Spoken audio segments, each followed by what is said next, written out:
Yeah. Oh, you sucker. I'm Kathy Fouts, and I live in Calvert County. Oh. And I rescue horseshoe crabs. Ah. He was stuck in there, and it took 3 of us to get him out. But he's okay. They are the horseshoe crab rescuers of North Beach. Kathy Fouts. Crab, she's a female. You can tell by the claws. I love crabs. Danny Hagwood. Linda Wiley. Yes! Oh my God! We got her. She's gonna have lots and lots of babies. And returned DC police officer Mia Booker. I guess we grandmas. Delightful, yes, but here in North Beach, the horseshoe crabs die by the thousands in the man-made riprap of rock that protects the boardwalk in town. It's amazing for them to come out here and do this. The rock is laid over a sand beach that the horseshoe crabs have spawned on for millennia. After nearly 400 million years on Earth, they don't know to stop. Kathy explains how the rescuing started. The riprap traps the crabs. It's just collateral damage for the horseshoe crab population. Almost 100% will die in the rocks. My husband and I went for a walk one day, and the smell was unbelievable. We were so horrified that we just started coming down every day to check, and any live ones that we could find, we moved to the beach area. We had 895 rescues last year. It's important work because conservation groups list the horseshoe crab population worldwide as vulnerable, though here in the mid-Atlantic states, regulators say the situation is stable. The crabs are harvested for their blood, which is used in the biomedical industry to guarantee product safety. What you've discovered here? Tell us about the environment. Environmental impact of the riprap itself is huge, but then there has to be something going on because the tides are getting higher and higher. So maybe a changing climate is bringing more of these crabs into this dangerous environment for them. And I'm assuming this is happening all over the whole eastern seaboard. After a morning of rescues, the women take the crabs down the boardwalk in North Beach and release them into a safe zone for spawning. Just another summer morning for the horseshoe crab rescuers of North Beach, Maryland. We've done 2,000 rescues this year already. For Environment Matters, Scott Broom, WUSA 9.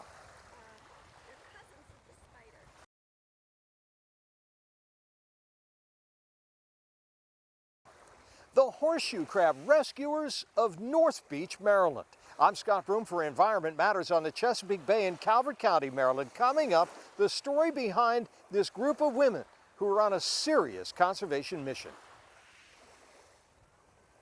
Another blazing hot day. It's presented a spike in water temperatures around the region, and that creates conditions for things like this. A really nasty algae bloom here on the banks of a Chesapeake Bay tributary. I just spoke to a number of people who are recreating in the water today. Here's how some of them are reacting to it. How does it look to you? It looks kind of crazy. I didn't even know it was like that over here. Algae buildup. Yeah. What do you think? Would you swim in that? No, not at all. But the fish do. But yeah, the fish do. They have no choice. I know about the water quality, man. It's this close to the city, you know. Surprised we're not growing third arms, man. Heat, sunshine, and pollution, all powerful ingredients to produce harmful algae blooms known as HABs. According to Joe Wood of the Chesapeake Bay Foundation, who spoke to WUSA9 meteorologist Caitlin McGrath during an algae outbreak at Lake Anna, Virginia. As we look forward, all the signs point to, from a climate change perspective, that we're going to have problems with this in the future. Really hot temperatures fuels the growth of the harmful algal blooms that drive these problems. There are two categories of harmful algae blooms, or HABs. Non-toxic algae blooms, cloud waters, make water treatment more challenging and can starve the water for dissolved oxygen, which kills fish. Toxic varieties of algae actually produce a toxin that can kill fish and pets and also make people sick.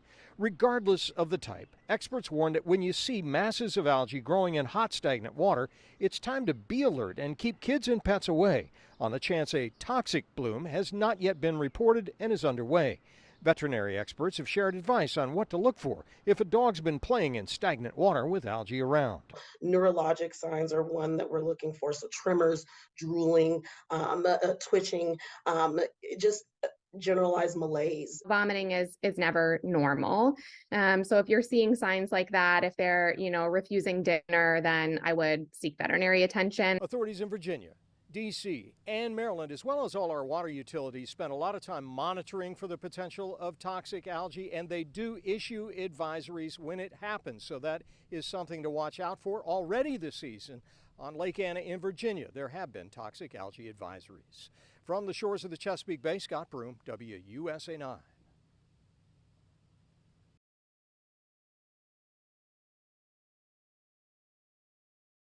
Blazing heat, lots of sunshine, pollution in the water, all the ingredients for nasty algae blooms throughout our region. I'm Scott Broom. Coming up, harmful algae blooms and the signs you need to look out for this holiday weekend.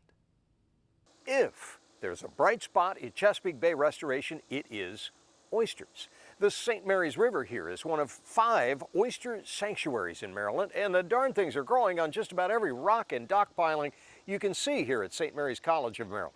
It's important because oysters filter out algae and clear Chesapeake Bay water.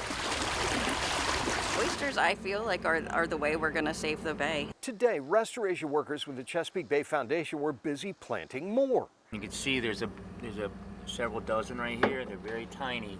Hard to see without a magnifying glass, but baby oysters from a hatchery called Spat are attached to these man-made reef structures which look like concrete wiffle balls. Bay Foundation Captain Carl Willey is excited. Brand new babies on each reef ball.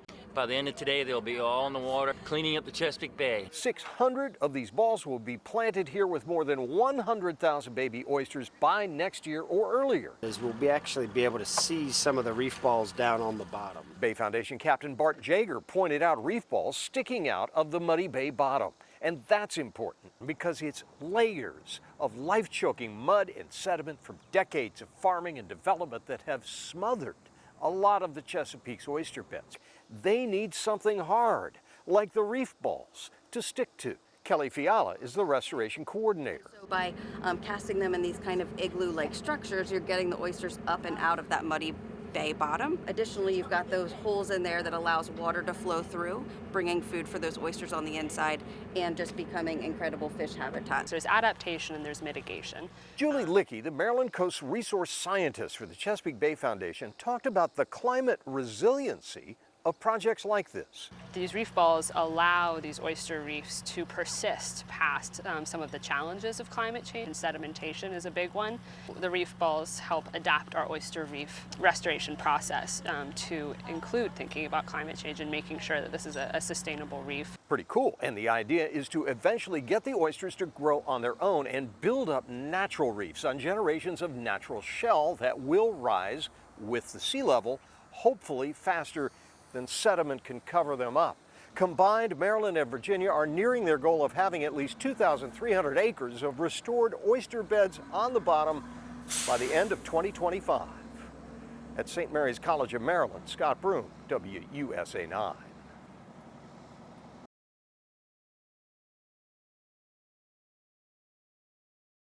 Restoring oysters to the Chesapeake Bay with climate resiliency in mind. I'm Scott Broom on the St. Mary's River. Coming up, the latest oyster stocking effort.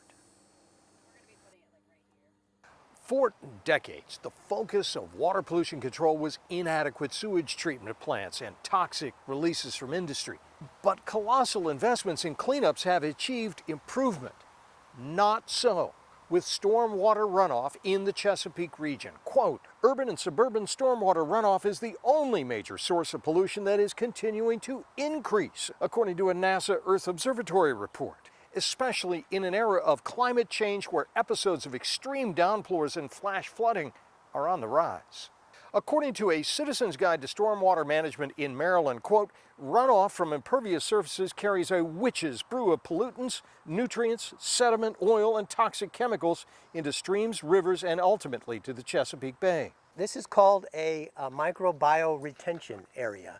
That's Frederick County Master Gardener Jeff Matt showing off some of the newest stormwater solutions installed at the University of Maryland Extension's demonstration garden here in Frederick. And then there's 3 layers of sand and stone and mulch and soil, and there's drainage in the middle of it.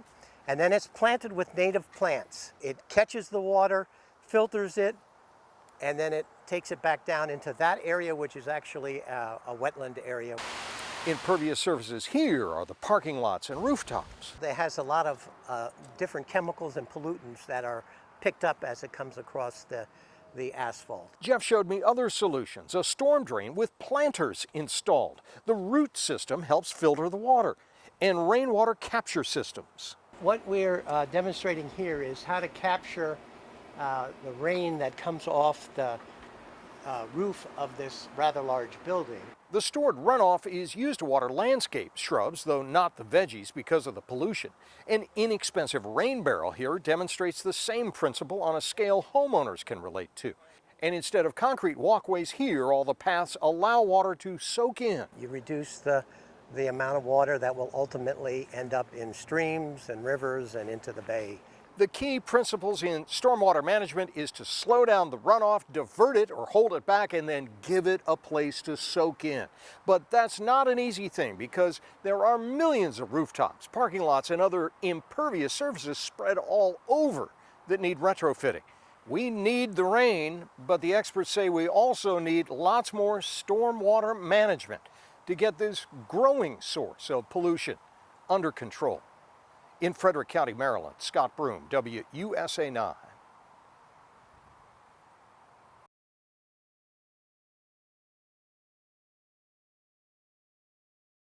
It's finally raining, and boy, do we need it, but we also need lots more stormwater runoff management. I'm Scott Broom in Frederick County, Maryland. Coming up, taking a look at some of the newest solutions.